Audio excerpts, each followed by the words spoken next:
ये है Qatar. Saudi अरब, Bahrain और यूएई के दरमियान वाक़े दुनिया का सबसे अमीर तरीन कंट्री। इतना अमीर कि इसकी पर कैपिटा इनकम है $1,28,000, जो कि अमेरिका, सिंगापुर और इवन पड़ोसी अरब ममालिक जैसे कि यूएई और सऊदी अरेबिया वगैरह से भी कहीं ज्यादा है। बड़ी बड़ी बिल्डिंग्स, शॉपिंग मॉल्स, महंगी गाड़ियाँ। इसीलिए कतर को मिडिल ईस्ट का वेगस भी कहा जाता है। लेकिन कतर हमेशा से ऐसा नहीं था। चंद साल पीछे चले जाएं तो कतर सिर्फ एक तपता हुआ सहरा था जिसमें गुर्बत, भूख और बोरियत के अलावा कुछ नहीं था। तो फिर ये इतनी बड़ी ट्रांसफॉर्मेशन कैसे हुई? जो देश सारे अरब कंट्रीज में से सबसे गरीब था, आज दुनिया का अमीर तरीन देश कैसे बन गया? इसके पीछे एक बहुत ही इंटरेस्टिंग कहानी है और ये कहानी बाकी सारे अरब कंट्रीज की कहानी से मुख्तलिफ है।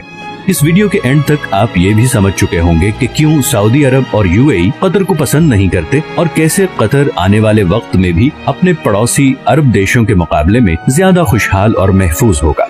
ये कहानी शुरू होती है 1916 में, जब कतर के अमीर अब्दुल्ला अस्सानी ने ब्रिटिश के साथ एक ट्रीटी साइन की, जिसके मुताबिक ब्रिटेन ने कतर को किसी भी जमीनी या समुद्री हमले की सूरत में डिफेंड करना होगा और कतर बदले में अगले 55 साल तक ब्रिटिश कॉलोनी का हिस्सा रहेगा और यहाँ से निकलने वाले हर नेचुरल रिसोर्स में ब्रिटेन का शेयर होगा। 1940 में कतर में सबसे पहली ऑयल फील्ड डिस्कवर हुई। 1960 तक कतर में तेल की खोज और जमीन से निकालने का काम उरूज पे था और कतर के हालात आहिस्ता आहिस्ता बदलना शुरू हो चुके थे, मगर अभी भी कोई बहुत ज्यादा तब्दीली नहीं आई थी।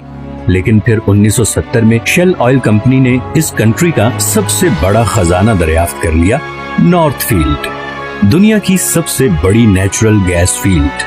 लेकिन उस जमाने में गैस कोई बहुत ज्यादा प्रॉफिटेबल नहीं थी और उसकी वजह ये थी कि गैस को सिर्फ पाइपलाइंस के जरिए ही दूसरी जगह भेजा जा सकता था और कतर गैस इस्तेमाल करने वाले देशों से इतना दूर था कि वहाँ तक पाइपलाइन पहुँचाना तकरीबन नामुमकिन था।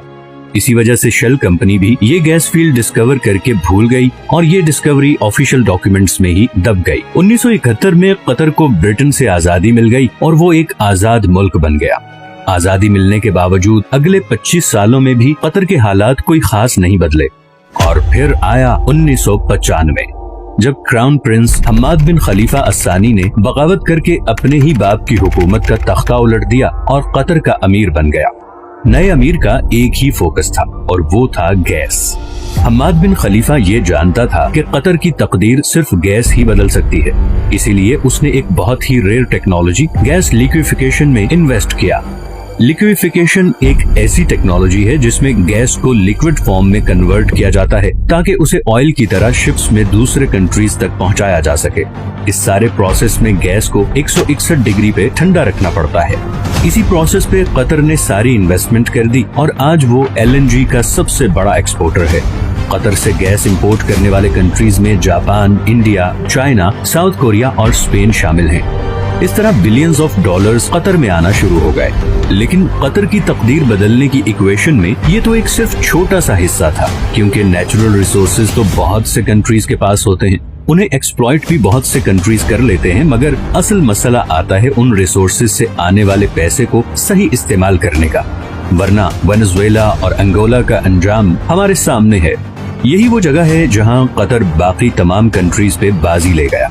कतर ने 2005 में कतर इन्वेस्टमेंट अथॉरिटी के नाम से एक कंपनी बनाई जिसका मकसद था तेल और गैस से आने वाले पैसे को पूरी दुनिया में इन्वेस्ट करना।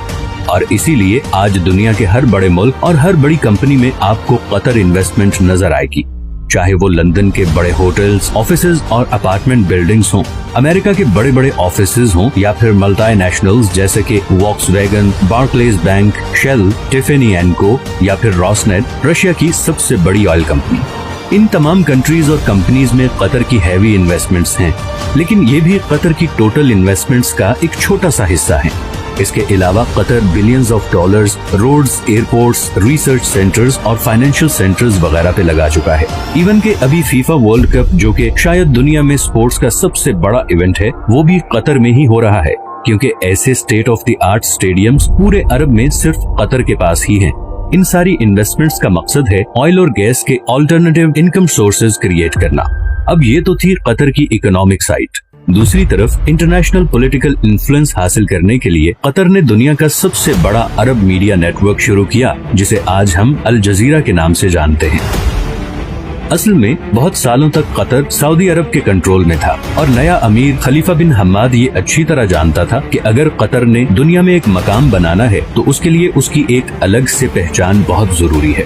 पूरी दुनिया तक कतर की आवाज और उसका नैरेटिव पहुंचाने में अल जजीरा ने एक बहुत जबरदस्त रोल प्ले किया है। 2010 की अरब स्प्रिंग के दौरान भी अल जजीरा वो वाहिद चैनल था जिसने प्रोटेस्ट को ऑन एयर किया था और इसकी वजह से सऊदी अरब और दूसरे कंट्रीज से इसे जबरदस्त क्रिटिसिज्म का सामना भी करना पड़ा। अल जजीरा का इन्फ्लुएंस इतना ज्यादा है कि 2017 में जब सब अरब कंट्रीज ने कतर का बायकॉट किया था तो उसको खत्म करने के लिए जो सबसे पहली डिमांड रखी गई वो थी अल जजीरा को बैन करना। सऊदी अरब और यूएई में तो अल जजीरा 2017 से अब तक बैंड ही है। कतर का बायकॉट एक मुकम्मल फेलियर था और इसकी सबसे पहली वजह तो ये थी कि सऊदी अरब को इस बायकॉट में सारे अरब कंट्रीज की सपोर्ट हासिल नहीं थी। इवन कुवैत और ओमान भी इस बायकॉट का हिस्सा नहीं बने। दूसरा, कतर के ईरान और तुर्की से भी बहुत अच्छे ताल्लुकात हैं, जिसकी वजह से गो के सऊदी अरब और यूएई कतर से काफी नाराज हैं, मगर इंटरनेशनली सारे कंट्रीज कतर को एक न्यूट्रल स्टेट समझते हैं और इसीलिए पूरी दुनिया में सिवाय 6 कंट्रीज के किसी ने भी इस बायकॉट को सपोर्ट नहीं किया। कतर को गैस की वजह से एक और फ्यूचर एडवांटेज भी मिला है। ऑयल के बारे में तो बहुत से एक्सपर्ट्स कहते हैं कि 2030 नहीं तो मैक्सिमम 2040 तक वो इलेक्ट्रिसिटी से रिप्लेस हो जाएगा, मगर गैस के बारे में ऐसी कोई प्रेडिक्शन नहीं, बल्कि उल्टा गैस की डिमांड मुसलसल बढ़ती जा रही है। अभी रिसेंट रशियन यूक्रेन वॉर में रशिया की जानिब से गैस पाइपलाइन की ब्लॉकेज के बाद कतर गैस की डिमांड 10 गुना बढ़ गई है, क्योंकि अब यूरोपियन कंट्रीज भी गैस के लिए कतर से राबता कर रहे हैं और ये डील कतर को और अमीर बना देगी। 2022 में कतर की एनर्जी एक्सपोर्ट्स पहले ही $100 बिलियन क्रॉस कर चुकी हैं। तो कल को जब बाकी अरब कंट्रीज ऑयल रिप्लेस होने से परेशान होंगे, वहीं कतर को इस चेंज से कोई खास फर्क नहीं पड़ेगा। अब कतर में सब कुछ अच्छा भी नहीं है और रिसेंटली वहाँ पे लेबर क्लास की कंडीशन को लेकर काफी सवाल भी उठाए गए हैं, लेकिन स्टिल कतर बाकी अरब देशों के मुकाबले में काफी ओपन स्टेट है, जहाँ मीडिया की आजादी है, इकोनॉमिक कंडीशंस बेहतर हैं और फ्यूचर प्लानिंग भी होती है। आखिर में हम आते हैं उस खित्ते की तरफ जो कि शायद नेचुरल रिसोर्सेज से मालामाल है, मगर पॉलिटिकल डिफरेंसेस, करप्शन और रिलीजियस एक्सट्रीमिज्म की वजह से इस वक्त गुर्बत, भूख और बदअमनी का शिकार है। कतर की आबादी का 60% साउथ एशियंस हैं।